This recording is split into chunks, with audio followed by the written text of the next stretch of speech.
Bonjour très chers amis les poissons et soyez le bienvenu sur ma chaîne Intuition Desserine et j'espère que vous êtes bien. Allez c'est parti. Chut, reste là, ne bouge pas. Ce que tu es sur le point d'entendre, très peu de gens sont prêts à le recevoir. Non pas parce que c'est compliqué, mais parce que la plupart des gens passent leur vie à courir tellement vite qu'ils n'entendent plus les murmures de leur propre âme. Toi tu t'es arrêté, tu es là. Et ce simple fait raconte déjà quelque chose de profond sur l'endroit où tu en es dans ton parcours. Je vais te confier quelque chose que je perçois, et je te demande de ne pas chercher à l'analyser tout de suite. Laisse-le simplement entrer, comme une goutte de pluie chaude sur une terre assoiffée. Ce que tu appelles ta souffrance est en train de se transformer, pas de disparaître, de se transformer. Et la différence entre les deux est immense. Quand quelque chose disparaît, il ne laisse rien derrière lui. Quand quelque chose se transforme, il devient autre chose. Quelque chose de plus riche, de plus profond, de plus utile. Et c'est exactement ce processus qui est à l'œuvre dans ta vie en ce moment. La douleur que tu as portée, les épreuves que tu as traversées, les nuits lourdes et les matins gris, tout cela n'est pas en train de s'évaporer comme si rien ne s'était passé. Tout cela est en train de devenir le terreau d'une nouvelle réalité. Et cette nouvelle réalité, laisse-moi te la décrire parce que je la sens avec une netteté qui me surprend moi-même. Imagine un forgeron. Il prend un morceau de métal brut, informe, terne. Il le plonge dans le feu. Le métal rougit. Il souffre de la chaleur. Il perd sa forme initiale. Tout observateur extérieur pourrait croire que le métal est en train d'être détruit. Mais le forgeron sait. Il sait que ce passage par le feu est le seul chemin vers la lame, vers la beauté, vers la fonction, vers la puissance. Sans le feu, le métal reste un bloc inutile. Avec le feu, il devient une épée, un outil, une œuvre d'art. Tu es ce métal. Et le feu que tu as traversé n'était pas une punition, c'était une forge. Ce que Intuition des sirènes perçoit pour toi en cet instant, c'est que tu arrives au moment où le forgeron retire la lame du feu. Le métal est encore chaud, il rougeoie encore, mais la forme est là. La trempe est faite, il ne reste plus qu'à polir et à révéler l'éclat qui était caché sous la surface rugueuse. Il y a un mot que je voudrais installer entre nous comme une lanterne dans la nuit. Ce mot, c'est transmutation. La transmutation, c'est l'art de transformer le plomb en or. Les alchimistes d'autrefois passaient leur vie entière à chercher cette formule dans leur laboratoire. Ce qu'ils ne comprenaient pas toujours, c'est que la véritable transmutation ne se fait pas dans un creuset de cuivre. Elle se fait dans le cœur humain. Dans ta capacité à prendre une souffrance et à en extraire de la sagesse. À prendre une perte et à en tirer une liberté. À prendre un effondrement et à y trouver le socle d'une reconstruction plus solide. Et toi, sans même le savoir, tu es un alchimiste. Tu l'as toujours été. Chaque épreuve que tu as traversée, tu ne l'as pas simplement subie, tu l'as traversée. Ce verbe est important. Traverser, c'est entrer par un côté et ressortir par l'autre, c'est ne pas rester coincé au milieu. Et si tu es là aujourd'hui, en train d'écouter ces mots, c'est la preuve vivante que tu as traversé chaque tempête. Pas une seule ne t'a englouti. Pas une seule ne t'a gardé prisonnier.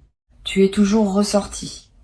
Peut être abîmé, peut être fatigué, mais debout, toujours debout. Et cette capacité à te relever, encore et encore, n'est pas un hasard. Ce n'est pas de la chance. C'est une force qui vit en toi, et qui est bien plus ancienne que les circonstances de ta vie actuelle. C'est une force d'âme, une résistance du cœur, un refus profond, viscéral, de laisser la nuit avoir le dernier mot. C'est cette force-là qui a préparé le changement dont je vais maintenant te parler. Parce que le changement qui arrive n'est pas un accident. Ce n'est pas un coup de chance qui tombe du ciel sur quelqu'un qui n'a rien fait pour le mériter. C'est l'aboutissement naturel de tout ce que tu as construit dans l'invisible. Chaque fois que tu as choisi la gentillesse quand tu aurais pu choisir la colère. Chaque fois que tu as tendu la main quand tu aurais pu fermer le poing. Chaque fois que tu as continué à croire quand tout semblait te donner des raisons d'abandonner. Toutes ces petites décisions, ces micro-actes de foi quotidiens ont tissé un filet sous tes pieds. Un filet que tu ne pouvais pas voir, mais qui était là, qui est là, et qui maintenant est prêt à te porter vers quelque chose de nouveau. Je veux te parler de ce que signifie vraiment la fin d'une souffrance. Parce que c'est un concept que l'on comprend souvent mal. Quand on souffre, on imagine que la fin de la souffrance ressemble à l'opposé exact de ce qu'on vit. Si on est triste, on pense que la fin de la souffrance, c'est la joie permanente. Si on est seul, on pense que c'est la présence constante de quelqu'un. Si on est perdu, on pense que c'est une carte parfaite avec un itinéraire tracé au millimètre. Mais la vie ne fonctionne pas par opposition. Elle fonctionne par intégration. La fin de ta souffrance ne va pas ressembler à l'effacement de tout ce qui t'a fait mal. Elle va ressembler à un changement dans ta relation avec la douleur elle-même. Tu ne vas pas cesser de ressentir, tu vas cesser d'être emprisonné par ce que tu ressens. C'est comme la différence entre être sous l'eau et nager. Dans les deux cas, tu es dans l'eau. Mais dans un cas, tu te noies et dans l'autre, tu avances. Ce qui est en train de se mettre en place pour toi, c'est cette capacité à nager, à te mouvoir dans les courants de la vie avec une aisance que tu n'as jamais connue. Les vagues seront toujours là, elles font partie de l'océan. Mais toi, tu ne seras plus submergé. Tu sauras les lire, les anticiper, les chevaucher. Et cela change absolument tout dans l'expérience quotidienne de vivre. Pense un instant à la dernière fois où tu as ri sans raison. Pas un rire provoqué par une blague ou par une situation comique. Un rire qui a surgi de nulle part, du fond de toi, comme une source souterraine qui jaillit. Si tu te souviens de ce moment, tu sais de quoi je parle. Ce rire-là, c'est la signature de ton âme. C'est le son qu'elle fait quand rien ne l'empêche d'être elle-même. Quand les couches de protection, de méfiance, de douleur accumulées se fissurent suffisamment pour laisser passer la lumière d'origine, le changement qui arrive va multiplier ces moments, ces éclats de joie spontanée, ces instants où tu te surprendras à sourire, sans raison. Ces matins où tu ouvriras les yeux et où la première pensée qui te traversera ne sera pas une inquiétude mais une curiosité, une envie, un élan. Cela ne veut pas dire que chaque jour sera parfait. Cela veut dire que ta ligne de base va changer. La fréquence fondamentale sur laquelle tu vibres va monter d'un cran. Les jours difficiles seront toujours là, mais ils seront des exceptions au lieu d'être la norme. Et surtout, tu auras les ressources intérieures pour les accueillir sans qu'ils te détruisent. Je veux maintenant te parler de quelque chose que peu de gens remarquent quand ils sont en pleine transition. C'est ce que j'appelle la réorganisation silencieuse. Quand un grand changement se prépare dans ta vie, les premiers signes ne sont pas spectaculaires. Ils sont subtils, presque imperceptibles. C'est un goût différent dans ta bouche le matin. Une envie soudaine de ranger un tiroir que tu n'avais pas ouvert depuis des mois. Un livre qui t'attire sans que tu saches pourquoi. Une musique qui te fait pleurer alors qu'elle ne t'avait jamais touché auparavant. Un besoin nouveau de silence. Ou au contraire, un besoin soudain de mouvement, de sortir, de respirer un air différent. Ces micro-signaux ne sont pas anodins. Ce sont les premiers tremblements d'un continent intérieur qui se déplace. La tectonique de ton âme est en mouvement. Et comme les plaques tectoniques de la Terre, ces mouvements sont lents, profonds et irréversibles. Quand un continent bouge, il ne revient pas en arrière. Quand ton âme se déplace vers une nouvelle position, elle ne recule pas. Observe ces signes avec tendresse. Ne les juge pas. Ne cherche pas à les expliquer. Contente-toi de les accueillir comme les messagers d'un printemps que tes yeux ne peuvent pas encore voir, mais que ton corps et ton intuition ont déjà détecté. Tu sais, il y a une intelligence dans le corps humain qui dépasse de loin tout ce que le cerveau peut concevoir. Ton corps sait des choses que ta tête ignore et réagit à des fréquences que ton mental ne peut pas capter. Et en ce moment, ton corps te parle. Il te dit, à sa manière, que quelque chose de beau se prépare. Peut être que tu le sens dans tes épaules qui se détendent légèrement, peut être dans ta respiration qui devient un peu plus profonde sans effort, peut être dans un appétit qui change ou dans un sommeil qui se modifie. Ton corps se prépare à accueillir une version de toi que tu n'as pas encore rencontrée. Fais-lui confiance. Il est ton allié le plus fidèle dans cette transformation. Il y a un aspect de ce changement que je veux aborder avec toi et c'est peut être le plus délicat. C'est la question du mérite. Quelque part en toi, il peut être une voix qui murmure que tu ne mérites pas que les choses s'améliorent, que tu as fait trop d'erreurs, que tu as blessé des gens, que tu as pris des mauvaises décisions, que tu as gaspillé du temps, de l'énergie, des opportunités. Et cette voix, elle peut être même des arguments convaincants, des souvenirs précis, des preuves accablantes. Mais cette voix confond deux choses. Elle confond la responsabilité et la condamnation. Être responsable de ses erreurs, c'est sain, c'est mature, c'est nécessaire. Mais se condamner soi-même à une souffrance perpétuelle à cause de ses erreurs, ce n'est ni sain, ni juste, ni utile. La vie n'est pas un tribunal. Elle n'émet pas de sentence définitive. Elle offre des cycles, des renouvellements, des secondes chances, des troisièmes chances, des centièmes chances. Parce que la vie comprend quelque chose que le mental humain a du mal à saisir. Chaque erreur est un apprentissage et chaque apprentissage rapproche de la lumière. Tu mérites ce qui vient, non pas parce que tu es parfait, mais précisément parce que tu ne l'es pas. Parce que malgré tes imperfections, malgré tes chutes, malgré tes zones d'ombre, tu as continué à avancer. Tu n'as pas renoncé à toi-même.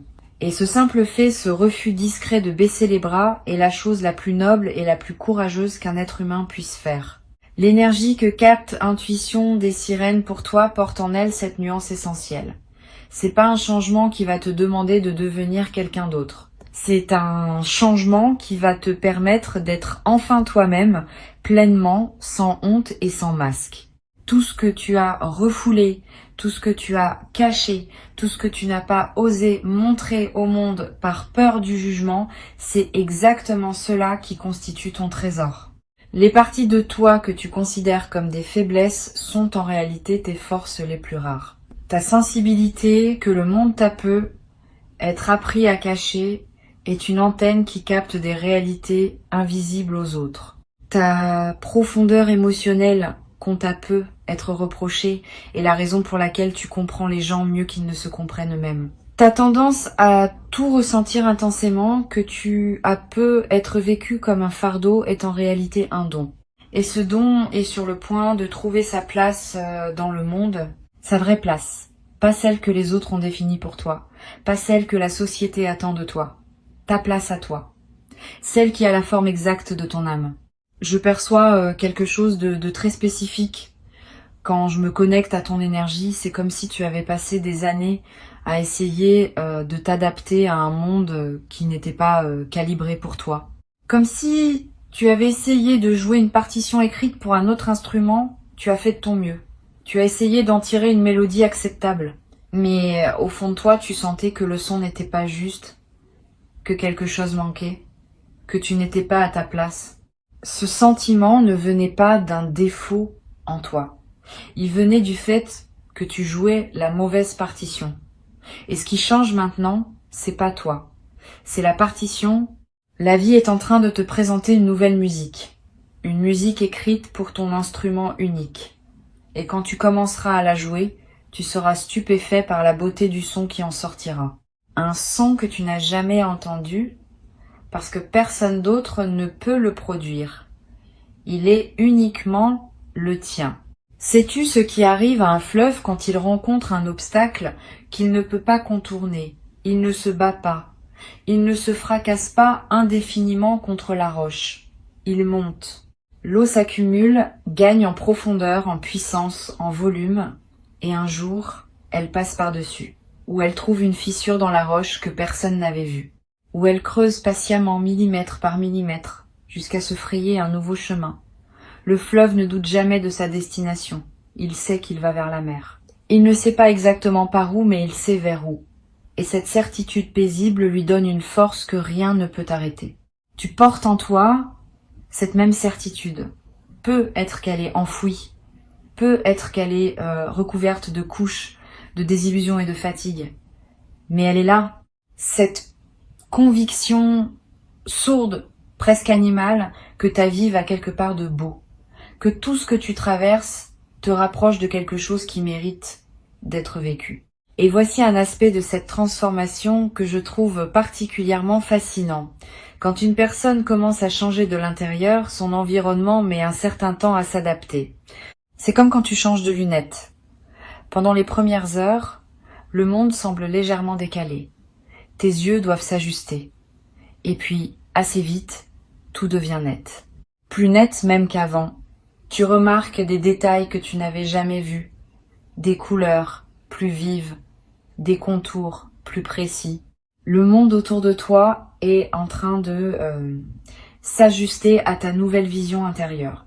Les gens vont se repositionner naturellement. Ceux qui résonnent avec la personne que tu deviens vont se rapprocher. Ceux qui résonnaient avec l'ancienne version vont peu être s'éloigner. Et cela peut être déstabilisant au début. Mais c'est un mouvement sain, nécessaire, inévitable. Parce que tu ne peux pas grandir et demander à tout ton environnement de rester exactement le même. La croissance implique le mouvement, et le mouvement implique le changement. N'aie pas peur de ce réajustement. Il ne signifie pas que tu perds quelque chose, il signifie que tu fais de la place pour ce qui correspond vraiment à qui tu es en train de devenir. Il y a aussi, dans ce processus, une forme de deuil lumineux. Un deuil de la personne que tu étais, de ses certitudes, de ses limites, de son monde connu.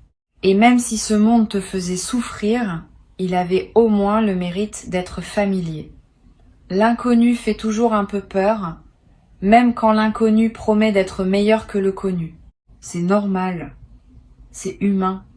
Ne te reproche pas cette peur. Accueille-la, remercie-la même, parce qu'elle te prouve que tu es en train de franchir un véritable seuil. On n'a pas peur quand on reste sur place. On a peur quand on avance vers quelque chose de grand. Et ce vers quoi tu avances est grand. Pas grand au sens extérieur du terme. Grand au sens intérieur. Grand comme la paix. Grand comme la cohérence. Grand comme la sensation de se réveiller le matin et de ne plus avoir besoin de porter un masque pour affronter la journée. Maintenant, je veux te parler de la manière dont ce changement va se manifester dans ton quotidien. Pas dans des termes vagues ou abstraits, mais de façon tangible. Tu vas commencer à remarquer que les situations qui te drainaient auparavant n'ont plus le même effet sur toi. Non pas parce qu'elles ont changé, mais parce que tu ne réagis plus de la même façon. Là où tu aurais absorbé la négativité comme une éponge, tu vas la laisser glisser sur toi. Non pas par indifférence, mais par discernement. Tu sauras instinctivement ce qui te concerne et ce qui ne te concerne pas. Ce qui mérite ton énergie et ce qui n'en mérite pas. Cette capacité de tri émotionnel est l'un des signes les plus clairs d'une élévation intérieure.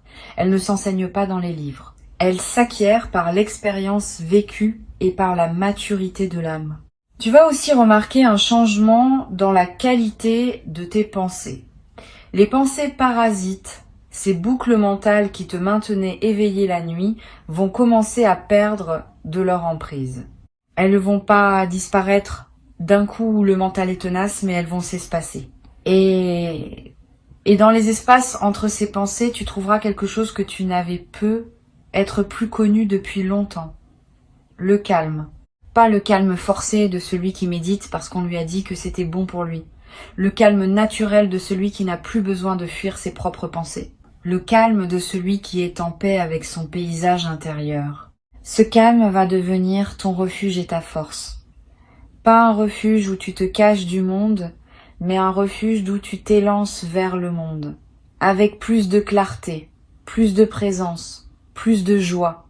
Et la joie dont je parle n'est pas l'euphorie passagère que procure un événement heureux. C'est une joie de fond, une joie structurelle. Comme la note fondamentale d'un accord de musique, celle sur laquelle toutes les autres notes s'appuient. Cette joie-là ne dépend pas de ce qui se passe autour de toi. Elle dépend de ce qui se passe en toi. Et ce qui se passe en toi, en ce moment même, est en train de poser les fondations de cette joie durable. Il y a un paradoxe magnifique dans ce que tu vis. Tu as cherché pendant longtemps la sortie de ta souffrance. Tu as cherché des portes, des clés, des solutions. Tu as demandé des réponses à l'extérieur. Et ce que tu découvres maintenant, c'est que la porte était ouverte depuis le début. Tu ne la voyais pas parce que tu regardais dans la mauvaise direction. La sortie de ta souffrance n'était pas devant toi, elle était en toi. Ce n'est pas un cliché, c'est la vérité la plus concrète qui existe. Parce que le jour où tu changes la manière dont tu te regardes toi-même, le monde entier se réorganise autour de cette nouvelle vision. Les mêmes rues, les mêmes visages, les mêmes journées, mais vues à travers des yeux neufs. Des yeux lavés par tout ce que tu as pleuré. Des yeux adoucis par tout ce que tu as compris. Des yeux rendus perçants par tout ce que tu as refusé de laisser te détruire. Ces yeux-là, ce sont les tiens maintenant. Et le monde qu'ils voient est un monde rempli de possibilités que tu ne soupçonnais pas.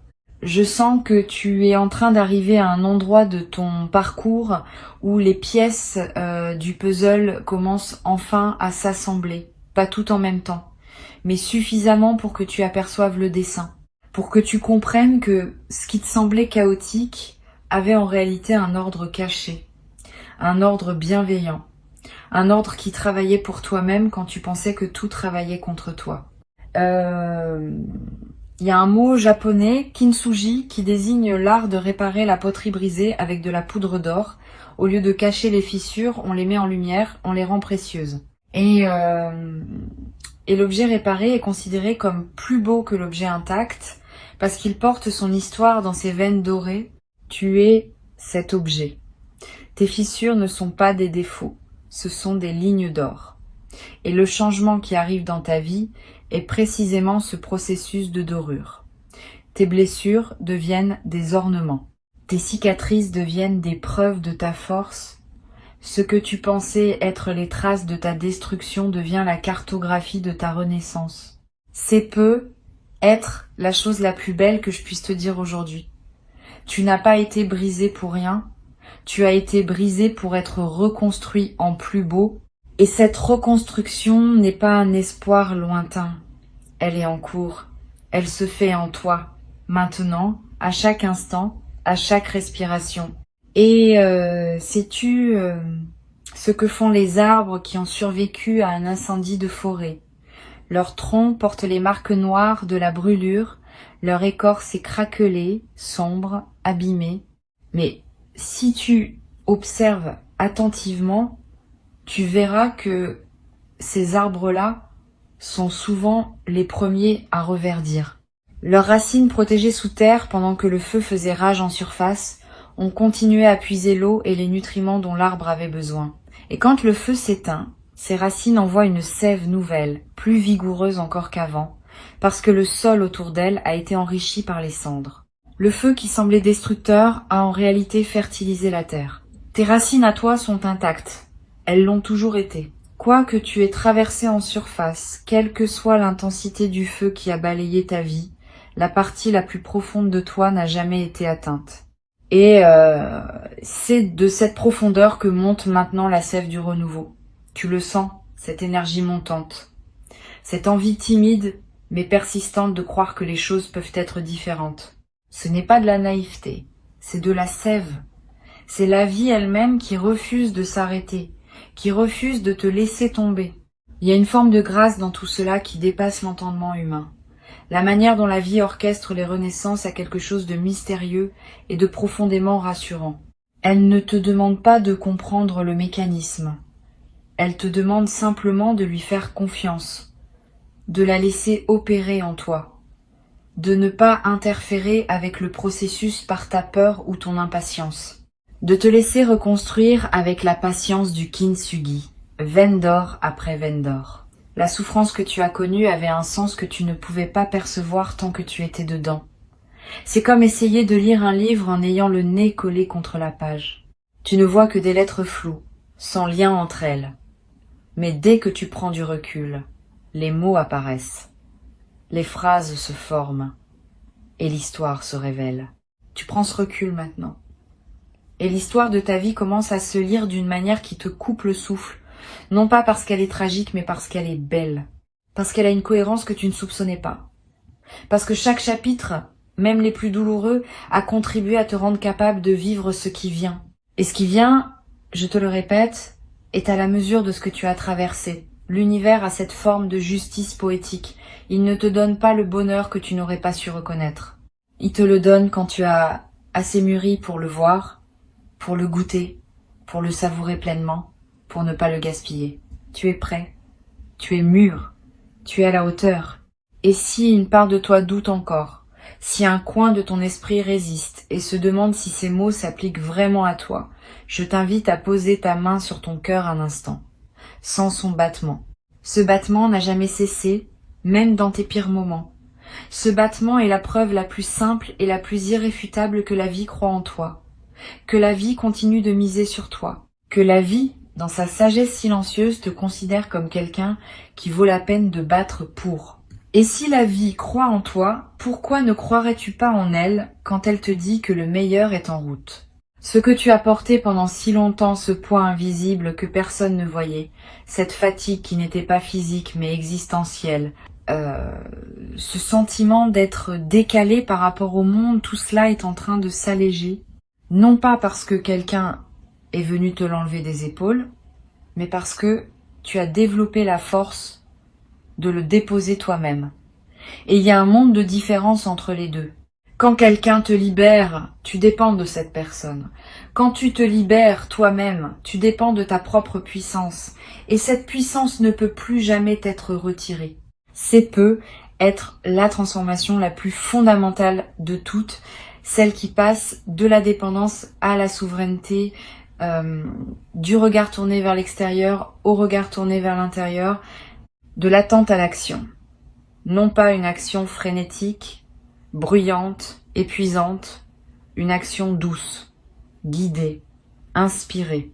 L'action de quelqu'un qui ne court plus après la vie, mais qui marche avec elle à son rythme, en confiance. Avant de clore cet espace que nous avons partagé, je veux que tu gardes une chose gravée en toi, une seule chose, si tu ne devais retenir qu'une seule idée de tout ce que tu viens d'entendre. La voici. Ta souffrance n'a jamais été ta destination, elle n'a jamais été ton adresse permanente, elle a toujours été un passage, un tunnel, et les tunnels, par définition, ont une sortie. Tu approches de cette sortie. La lumière au bout n'est pas un mirage. Elle est réelle, elle est chaude. Et elle t'attend avec la patience infinie de ce qui t'a toujours appartenu. Tu sais ce que font les papillons quand ils sortent enfin de leur chrysalide. Ils ne s'envolent pas immédiatement. Ils restent un moment accrochés à la branche, les ailes encore humides, encore froissées. Ils laissent le soleil les sécher. Ils laissent le vent les déployer. Et ce n'est que après ce temps de patience, ce temps d'acclimatation au monde nouveau dans lequel ils sont nés, qu'ils prennent leur envol. Ce moment de pause n'est pas de la faiblesse. C'est de la sagesse instinctive. C'est le corps qui sait qu'il faut se préparer avant de voler. Tu es dans ce moment de pause. Tes ailes se déploient. Le soleil de ta nouvelle vie les sèche doucement. Et bientôt, très bientôt, tu sentiras sous toi le courant d'air ascendant qui te portera vers des hauteurs que tu n'aurais jamais cru possibles. Pas parce que tu as été choisi par une force extérieure, mais parce que tu t'es choisi toi-même. Parce que, au milieu de tout ce que tu as traversé, tu as fait le choix silencieux et radical de continuer à croire en toi, en la vie, en la possibilité que demain soit différent d'hier. Et demain sera différent, il l'est déjà. Si tu es arrivé jusqu'ici, si tu as laissé chacun de ces mots se poser dans ton cœur sans les rejeter, c'est que le message d'intuition des sirènes était destiné à te trouver, pas à te convaincre, pas à te divertir, à te trouver, comme une lettre que l'univers avait écrite à ton nom et qu'il attendait le bon moment pour te remettre. Ce moment, c'est maintenant, et toi, tu es exactement là où tu dois être. Respire profondément, souris, même légèrement, et sache que la prochaine fois que tu ouvriras les yeux sur le monde, tu verras quelque chose que tu n'avais jamais vu avant. Non pas parce que le monde aura changé, mais parce que toi, tu auras changé. Et c'est tout ce qu'il fallait.